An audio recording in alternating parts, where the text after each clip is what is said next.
ये आकाशवाणी दिल्ली है।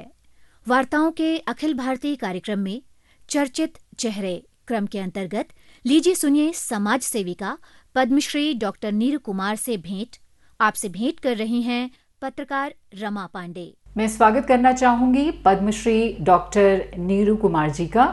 आपको सबसे पहले पूरे आकाशवाणी परिवार की तरफ से ढेर सारी शुभकामनाएं। आपको इस वर्ष पद्मश्री से सम्मानित किया गया है। Thank you very much Rama.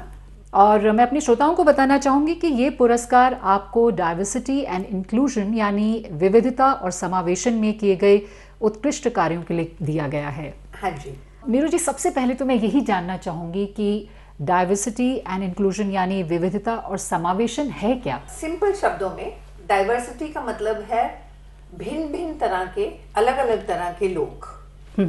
तो वैसे तो डाइवर्सिटी नेचर में हमने शुरू से ही देखी है और बहुत बहुत प्रकार की डाइवर्सिटी है नेचर में। अगर हम इंसानों में देखते हैं कि किस किस प्रकार की डाइवर्सिटी है, सबसे पहले तो ध्यान में आता है जेंडर, मेल फीमेल, जिसको हम हर वक्त एक्सपीरियंस कर रहे हैं, सारा टाइम एक्सपीरियंस कर रहे हैं, पर्सनली, प्रोफेशनली, सोशली, हर जगह।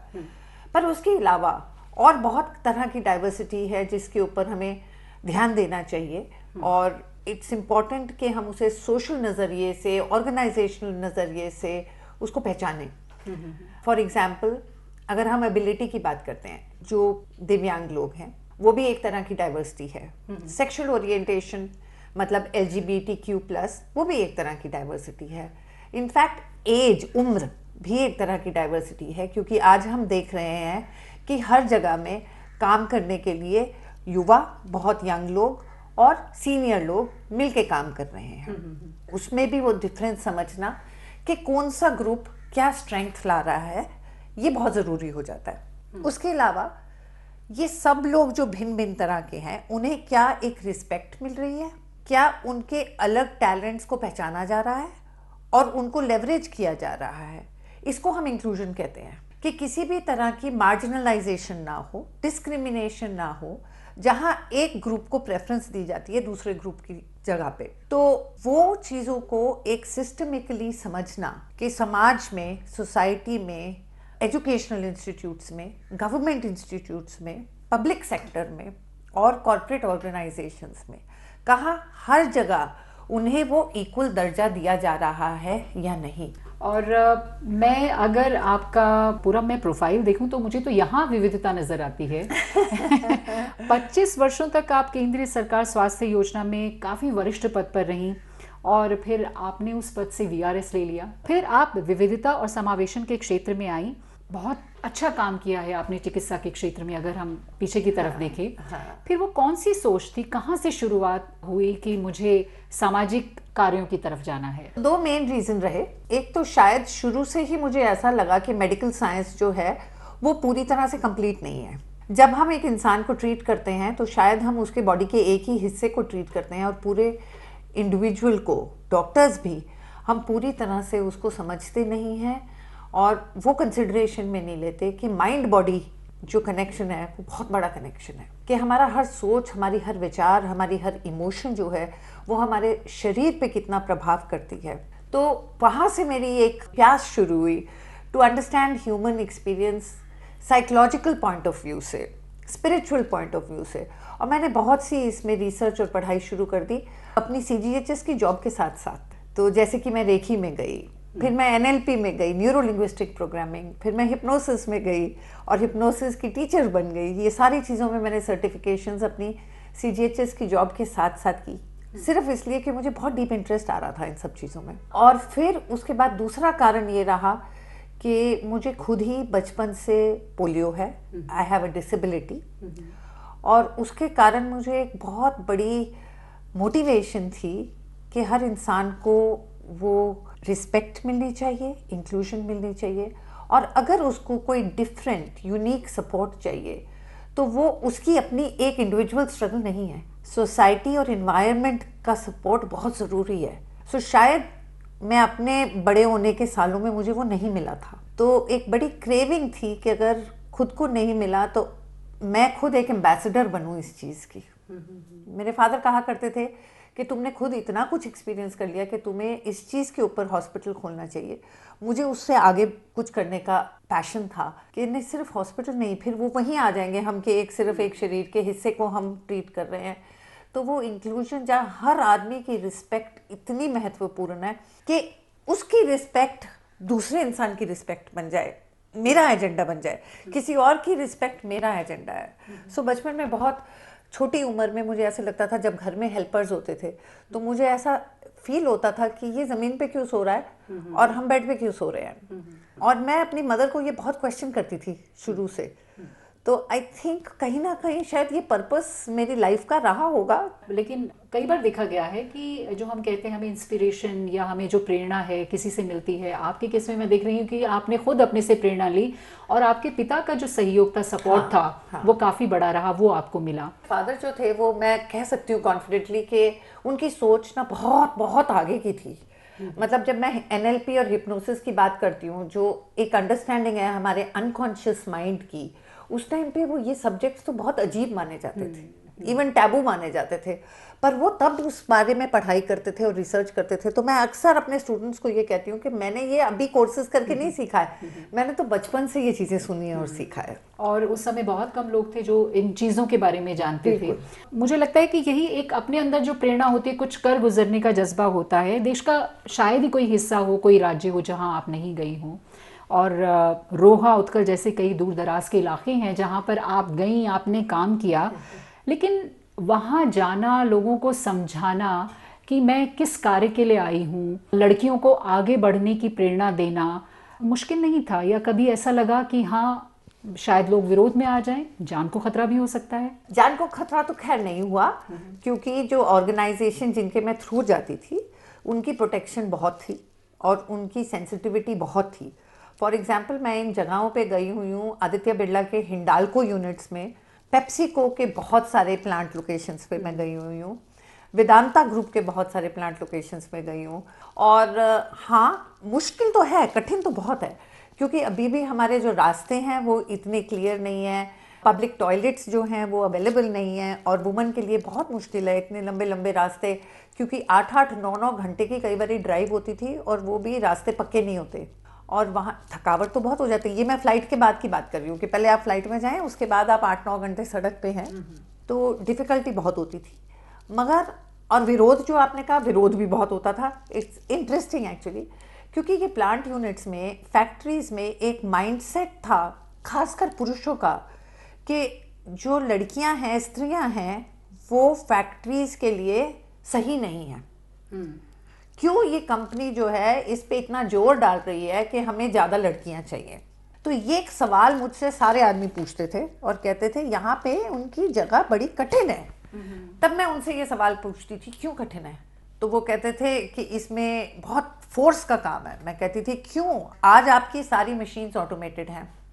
जो एक टाइम पे फोर्स चाहिए होता था, वो फोर्स आपकी मशीनें चलाने के लिए आज नहीं चाहिए। फिर क्या बात है? तो बोले गर्मी। तो मैंने कहा कौन सी किताब में लिखा है कि आदमी लोग गर्मी सह सकते हैं और औरत गर्मी नहीं सह सकती? फिर बोले भाषा, हमें यहाँ पे बहुत डिफ़िकल्ट एक तरह की भाषा यूज़ करनी पड़ती है, लड़के लड़कों में जो भाषा यूज़ होती है वो लड़कियाँ ठीक नहीं है। तो फिर मैंने कहा वो तो एक कल्चर है, जब लड़कियाँ ज़्यादा आएंगी वो कल्चर अपने आप चेंज होगा, पर उसके लिए लड़कियों को लाना पड़ेगा। और कोई भी इंसान जब एक चीज़ की इच्छा रखता है कि मुझे ये काम करना है, चाहे वो प्लांट में हो, चाहे वो सेल्स में हो, चाहे किसी भी जगह पे हो, वो उसकी एक चॉइस है। और ये माइंडसेट और बायस से हम उसको अगर रोक दें कि ये जगह लड़कियों के लिए ठीक नहीं है, तो वो तो अप्रोप्रिएट नहीं है। तो उसमें जो मुझे एक फुलफिलमेंट मिलती थी, बट ब्यूटी ये थी कि जब उनको लेयर बाय लेयर हम ये डिसमेंटल करते थे और उनके साथ एक डिस्कशन करते थे, एक नॉन थ्रेटनिंग वे में। ब्लेम नहीं करना, हमने पुरुषों को भी ब्लेम नहीं करना, क्योंकि ये जो कंडीशनिंग है वो बहुत टाइम से चली आ रही है, किसी की गलती नहीं है इसमें। पर जब उनके साथ ये डिस्कशन होती थी और लेयर बाय लेयर वो क्लियर होता था, और एंड ऑफ द डे, दिन के एंड में जब वो खुद खड़े होकर कहते थे हमने इस नज़रिए से तो कभी देखा ही नहीं, आज हमारा माइंड बिल्कुल चेंज हो गया, वहाँ एक बहुत बड़ा फुलफिलमेंट का मोमेंट आता है। और फिर वो वर्थ लगता है कि चाहे आपने कितने भी घंटे ट्रैवल क्यों ना किया हो, अगर ये चेंज हम ला पाएँ। क्योंकि जब मैं यंग लड़कियों को वहाँ पे देखती थी, मैकेनिकल इंजीनियरिंग की हुई, वो कहते थे जब हम यहाँ आते हैं हमें कोई सीरियसली नहीं लेता, हमें ये बोला जाता है तुमने तो थोड़े ही दिन रहना है, तो लड़कों को पूरी ट्रेनिंग दी जाती है, ग्रूमिंग दी जाती है, हमें नहीं दी जाती। जबकि मैकेनिकल इंजीनियरिंग मैंने अपनी चॉइस से की है। उनको यहाँ तक ये भी पूछा जाता था कि तुमने मैकेनिकल इंजीनियरिंग की क्यों, कुछ और नहीं मिला क्या? तो वो बहुत परेशान होती थी उस चीज़ पे। और जब वो चेंज आता था ना, तो एक बड़ा मैजिक सा होता था वहाँ पे कि सभी सेलिब्रेट कर रहे होते थे कि एक आज नया नज़रिया सामने आया है। उससे बहुत एनर्जी मिलती है। जैसा आपने बताया कि अलग अलग प्लांट्स में आप जाती थी और फिर वहाँ जो फैक्ट्री में लड़कियों को नहीं लिया जाता था, काम करने की एक तरह से मनाही कर दी जाती थी, लेकिन जब वो काम करने लगी तो किस तरह की प्रतिबद्धता उनकी तरफ से नजर आई? क्या कमिटमेंट उनका था वहाँ पर? अरे बहुत कमिटमेंट, बहुत ज़्यादा कमिटमेंट, मतलब इतनी इम्प्रेसिव कमिटमेंट। मान लो जो ऑफशोर के ऑयल रिग्स हैं, वहाँ पे कई बारी ये आर्ग्यूमेंट आती थी कि कई बारी फंस जाते हैं वेदर क्लाइमेट की वजह से या कुछ कारण में, 12 घंटे 24 घंटे वहाँ पे जो जाता है तो वो फंस जाता है, इंजीनियर्स जो जाते हैं, और वहाँ वॉशरूम की तो कोई सुविधा है नहीं। तो लड़कियाँ कहने लगी वो हमारी प्रॉब्लम है, हम कैसे मैनेज करेंगे, हम कैसे भी एक इंक्लोजर बना के वो मैनेज करेंगे, इस कारण से हमें ना रोका जाए। तो लड़कियों की कमिटमेंट जो आज है हर फील्ड में आने की, और कोई भी फील्ड उनको ऐसा नहीं लगता कि उनको टैबू है। क्यों इंडिया में अभी तक ये माइंडसेट है? बाकी कंट्रीज में अगर हम देखें तो वुमेन फैक्ट्रीज में बहुत जोरों शोरों से पार्टिसिपेट कर रही है। इंडिया में अभी हमें थोड़ा और काम करना है इस डायरेक्शन में, पर जो हमारी युवा लड़कियां हैं उनमें बहुत कमिटमेंट है, बहुत जोश है, और वो हर फील्ड में आना चाहती हैं, कहीं भी पीछे नहीं रहना चाहती। उन्हें सपोर्ट चाहिए, इन्वायरमेंट का सपोर्ट चाहिए, गवर्नमेंट का सपोर्ट चाहिए, हम जैसे लोगों का सपोर्ट चाहिए जहां हम उनके लिए वो जगह बनाएं। जोश तो बहुत है, बस परिवार को, समाज को एक तरह से उनको सहयोग देने की ज़रूरत है, उनके लिए कोशिश ज़रूर करनी चाहिए, उनको आगे बढ़ाना चाहिए। और मुझे लगता है कि बहुत ज़रूरी है बेटी को आगे बढ़ाने के लिए, और एजुकेशन, जो शिक्षा अगर उनको मिल जाती है, आपको लगता है तो उनकी मंजिल दूर नहीं है। हाँ, 2018 में मुझे इनवाइट किया गया मिनियापोलिस में एक बहुत large, world's largest diversity and inclusion conference में। वहाँ मुझे बोला गया कि आप इंडिया को रिप्रेजेंट करें। तब मैंने जो हमारा डिजिटल इंडिया का इनिशिएटिव है उसके बारे में मैंने बात करी कि अगर डिजिटलाइजेशन वुमन की हो जाए, चाहे वो रिमोटेस्ट इंडिया में हो, उसके हाथ में एक हैंडसेट हो, इंटरनेट का एक्सेस हो, तो चाहे वो एजुकेशन हो, चाहे वो जॉब हो, चाहे वो तरक्की हो, वो अपने घर बैठे ये सब कुछ कर सकती है। बगैर ट्रैवल का सोचे, बगैर सेफ्टी का सोचे, वो घर बैठे हो सकता है। तो दैट इज वन, एक ये हमारा बहुत बड़ा इनिशिएटिव है जिसके लिए हमें प्राउड फील करना चाहिए। और आज तो घर बैठे न जाने कितने काम हो रहे हैं, सब कुछ ऑनलाइन ही हो रहा है। बिल्कुल। जैसा कि नीरू जी, मैंने पहले भी कहा कि आप भारत में एकमात्र मार्स वीनस कोच हैं। आप ये मानकर चलती हैं कि महिलाएं और जो पुरुष हैं उनकी सोच अलग है, उनके तरीके अलग हैं, और उनकी इस हिसाब से ज़रूरतें भी अलग हैं। तो जब ज़रूरतें अलग हैं तो फिर उनका तुलनात्मक अध्ययन क्यों होना चाहिए?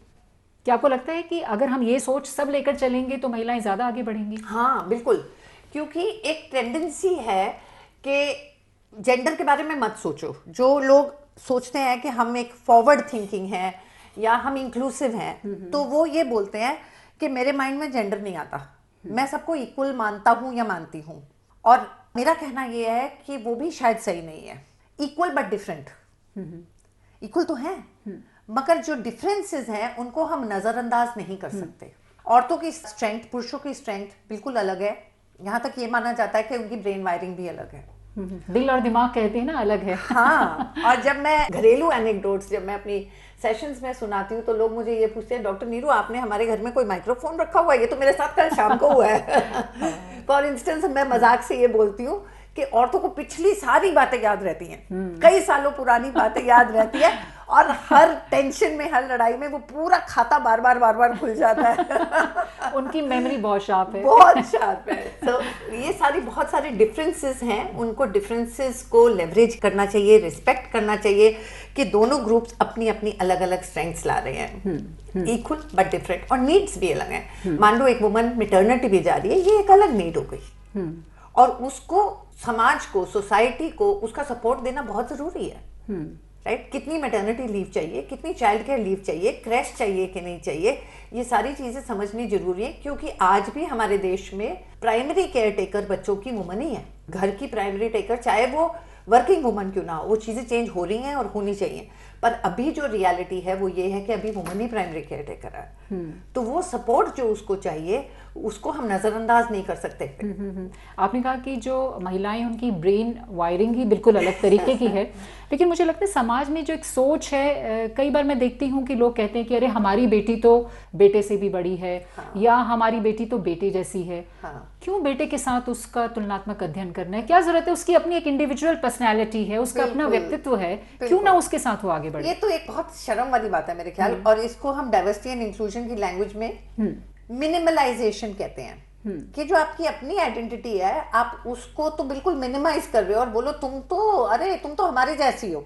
तो आपको एक एग्जांपल देती हूँ कि मैं एक यूरोपियन लीडर के साथ एक कोचिंग कॉल कर रही थी, और वो ऑर्गेनाइजेशन ने फिक्स की थी, उनकी अपनी चॉइस नहीं थी।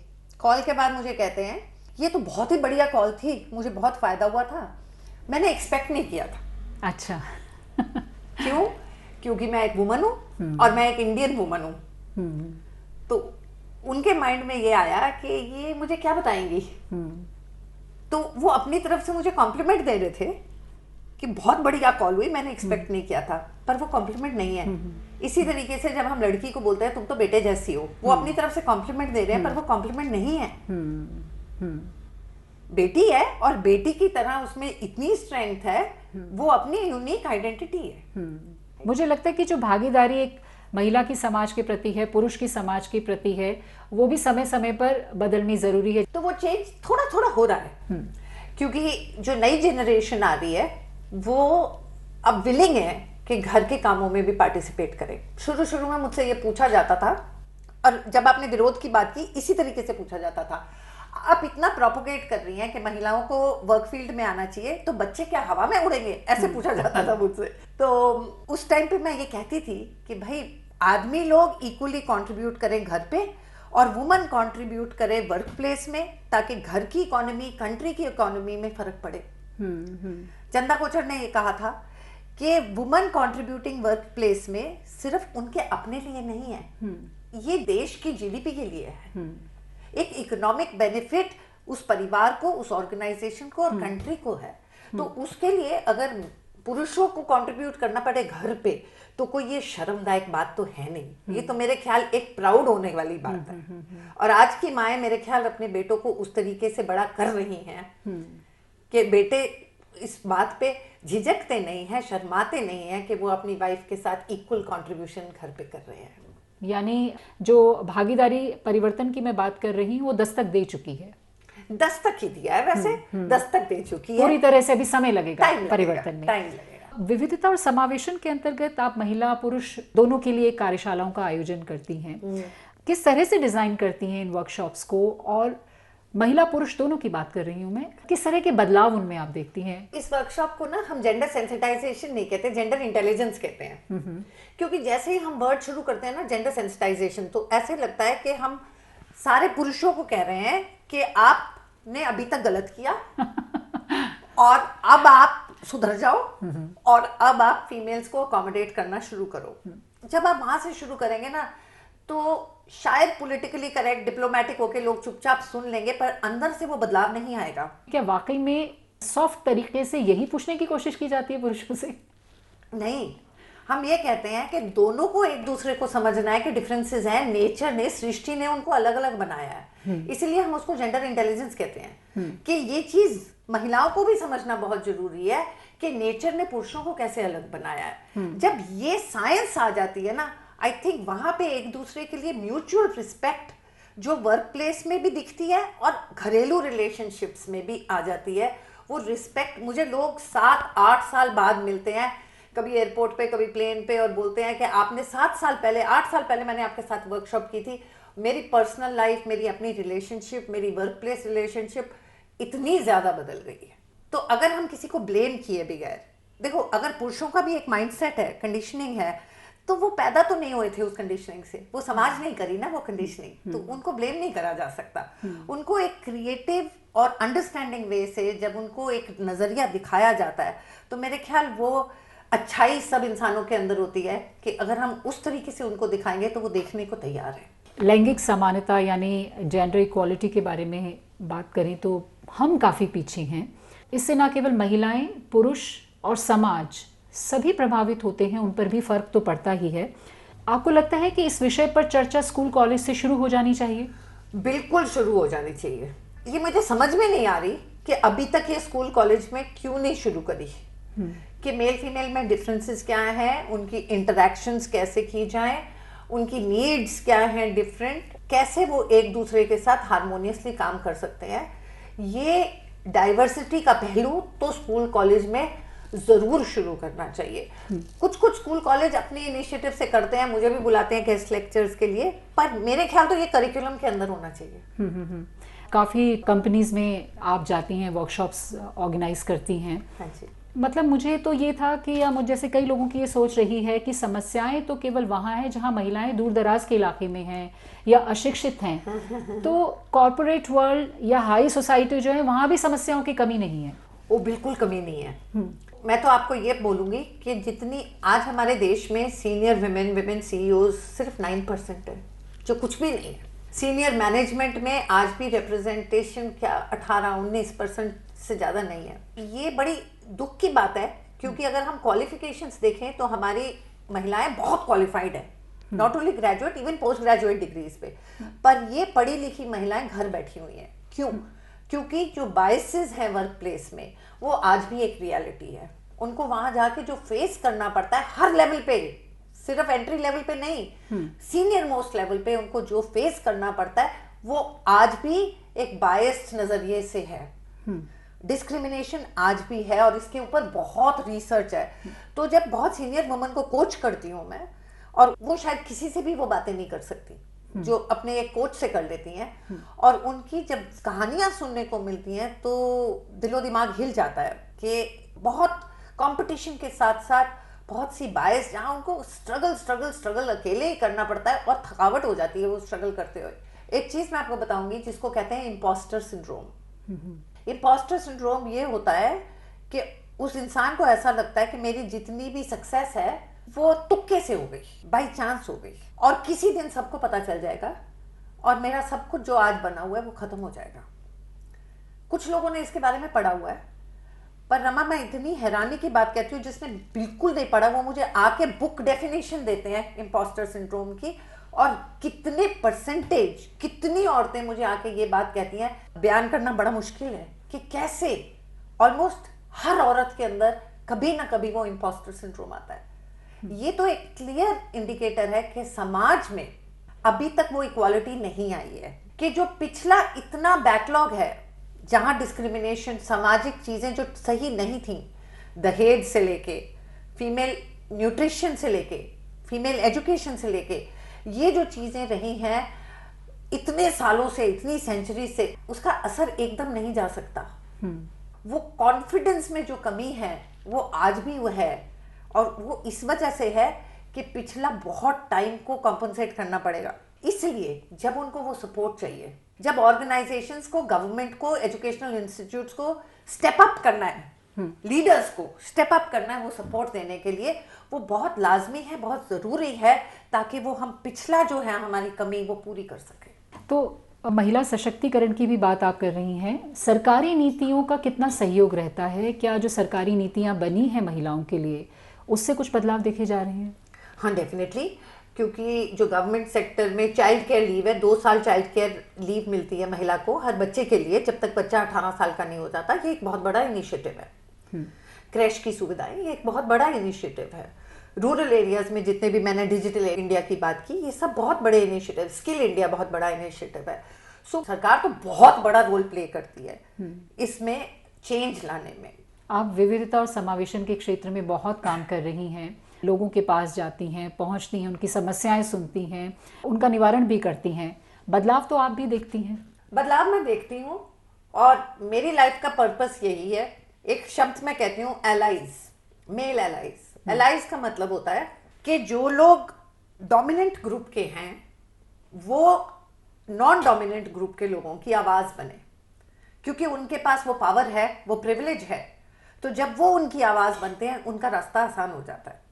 मैं सेशंस में कई बार अपनी कहानी सुनाती हूँ, अपनी लाइफ जर्नी सुनाती हूँ, और एंड में ये कहती हूँ कि मेरी अपनी कहानी सुनाने का मकसद यही है कि आज अगर मैं आप लोगों को इंस्पायर कर पाऊँ वो एलाइज बनने के लिए, तो ये चेंज जो है, क्योंकि मैं हर जगह पे नहीं जा सकती, कितने लोगों को कवर कर लूंगी मैं, तो जब आप लोग वो आवाज बन जाएंगे, वो एलाइज बन जाएंगे, तब वो चेंज की स्पीड बड़ी बढ़ जाएगी। सो अपनी तरफ से मैं इंस्पायर करने की कोशिश करती हूँ कि एक सेशन में 10-12 लोगों को तो ऐसे इंस्पायर कर दिया जाए जो इस चीज को आगे बढ़ाए। आप तो इंस्पायर करती हैं, पर जब आप काम करती हैं तो आपको भी कहीं से इंस्पिरेशन मिलती है? कुछ सक्सेसफुल स्टोरी, कुछ ऐसी सफलता की कहानी जो आपके जहन में रहती है? जैसे मैंने थोड़ी देर पहले कहा कि जब मैंने प्लांट्स की बात की, और जब आप वहां पे देखते हैं अपनी आंखों के सामने कल्चर चेंज होते हुए, जब आप देखते हैं नंबर्स चेंज होते हुए, कि जहां रिप्रेजेंटेशन पहले 8-10% थी, उसके बाद रिप्रेजेंटेशन बढ़ते बढ़ते आज 35% पे आ गई है, तो उसमें एक बहुत खुशी मिलती है, एक बहुत फुलफिलमेंट मिलती है। और टाइम लगता है, 4-5 साल हर ऑर्गेनाइजेशन में मैं जिसमें जाती हूँ 4-5 साल लग जाते हैं, पर उस 4-5 साल के बाद जब हम देखते हैं कि वुमन सीनियर रोल्स पे आनी शुरू हो गई, लीडरशिप रोल्स पे आनी शुरू हो गई, और जब देखते हैं कि उनके अंदर वो कॉन्फिडेंस आना शुरू हो गया, वो अपने आप में एक बहुत बड़ी फुलफिलमेंट है। जब हम देखने लग जाते हैं आज CFO लेवल पे वुमन आ गई है, चीफ ऑपरेटिंग ऑफिसर लेवल पे वुमन आ गई है, तो वो चेंज आया है। जिन संस्थाओं के साथ मैंने काम किया पिछले 4-5 सालों में, उनके कल्चर में, उनकी रिप्रेजेंटेशन में, उनकी वुमन एट सीनियर लेवल्स में बहुत चेंज आया है, तो वहाँ वो मेरी एनर्जी आ जाती है, मेरी फुलफिलमेंट आ जाती है, और वो एनर्जी आपकी एनर्जी हीलिंग में काम आती है। वो एनर्जी हीलिंग में काम आती है। पूरा विश्व आज कोरोना की महामारी से जूझ रहा है और हम लोग भी इससे अछूते नहीं हैं।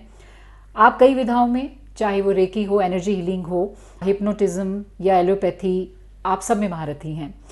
क्या इन सभी विधाओं को साथ लेते हुए और आधुनिक चिकित्सा को भी साथ लेते हुए आधुनिक जीवन शैली की जो बीमारियां भी हैं, चाहे कैंसर है, ब्लड प्रेशर की बात करें या शुगर की बात करें, और कोरोना, उससे तो कोई भी अछूता नहीं रहा है, तो क्या इन पर काबू पाया जा सकता है?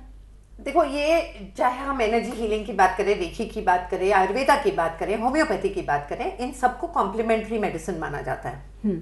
आज अभी हम इतने डेवलप नहीं हुए इन साइंसेस में कि हम इसको एलोपैथिक मेडिसिन को छोड़ दें, और मैं अपने आप को बहुत ब्लेस्ड फील करती हूँ कि मेरे पास इन सब चीज़ों की नॉलेज है, जिसको मैं मिला के जो भी मेरे सामने आता है उसको या तो ट्रीटमेंट या काउंसलिंग या कोचिंग दे पाती हूँ, इन सबको मिला के। पर अभी हम इतने एनर्जी हीलिंग में माहिर नहीं हुए हैं कि हम एलोपैथी को पीछे छोड़ दें। मान लो वैक्सीन है, अब वैक्सीन तो चाहिए ना हमें, वो तो एलोपैथी है ना। तो यानी आपके कहने का मतलब सब विधाओं को साथ लेकर चलना होगा, तो सफलता के जो परिणाम है वो अच्छे आते हैं। वो अच्छे आते हैं, बिल्कुल। डॉक्टर नीरू, विविधता और समावेशन के क्षेत्र में आप काफ़ी काम कर रही हैं। क्या लगता है कि अभी क्या कुछ और करना है, क्या कुछ ऐसा समाज को देना है जिससे जल्द से जल्द अच्छे बदलाव देखने को मिले? अभी तो बहुत लंबा रास्ता है, माइल्स टू गो। अभी तो बहुत लंबा रास्ता है, क्योंकि रमा, ये किसी की गलती नहीं है, एक ह्यूमन टेंडेंसी है कि हम अपने जैसे लोगों के साथ रहना चाहते हैं। जब हम दूसरे किसी ग्रुप को देखते हैं तो हम शायद घबरा जाते हैं या ऊंचा नीचा करने लग जाते हैं, कौन बेहतर है, कौन कम है। ये एक नेचुरल ह्यूमन टेंडेंसी है, ब्रेन की प्रॉपर्टी है। बायसेस भी ये ब्रेन की प्रॉपर्टी है, हर किसी के पास बायसेस हैं, कोई ऐसा इंसान नहीं है जिसके पास बायस नहीं है, ये एक ह्यूमन ब्रेन की फितरत है। तो पहली बात तो ये समझ लें हम, तब हमें पता चल जाएगा कि इंक्लूजन की जर्नी जो है वो लाइफ लॉन्ग जर्नी है। किसी दिन खत्म, डिग्री नहीं मिल जाएगी कि खत्म हो गया, वो तो एक नया रूप और एक नया रूप और एक नया रूप करके निकलती आएगी। उसमें सिर्फ एक ही बात मैं कहती हूँ, टॉप लीडर्स, ग्लोबल लीडर्स को जब मैं वर्कशॉप्स लेती हूँ और बात करती हूँ तो मैं उनको एक ही बात कहती हूँ कि हमेशा फीडबैक लें। आप जज नहीं है कि आप इंक्लूसिव हैं कि नहीं, जो लोग आपके साथ काम करते हैं वो जज हैं कि आप इंक्लूसिव हो कि नहीं। इससे फर्क पड़ेगा कि हर एक इंसान एक ऑर्गेनाइजेशन में, एक कंट्री में उस लेवल पे पहुंचे जहां उसको equal opportunities, equal respect, equal support मिला जाए। और आप जैसे अनुभवी लोग अगर समाज में हैं तो मुझे लगता है कि बदलाव तो ज़रूर आएगा। आप प्रयास करते रहिए डॉक्टर नीरू कुमार, और हमारी शुभकामनाएं आपके साथ है इस प्रयास में। बहुत बहुत धन्यवाद हमसे बात करने के लिए। Thank you Rama. नमस्कार। चर्चित चेहरे वार्ताओं के अखिल भारतीय कार्यक्रम के इस क्रम में अभी आप समाज सेविका पद्मश्री डॉक्टर नीरू कुमार से ये भेंटवार्ता सुन रहे थे। आपसे भेंट कर रही थीं पत्रकार रमा पांडे। कार्यक्रम के प्रस्तुतकर्ता थे राम अवतार बैरवा। ये कार्यक्रम आकाशवाणी के दिल्ली केंद्र से प्रसारित किया गया।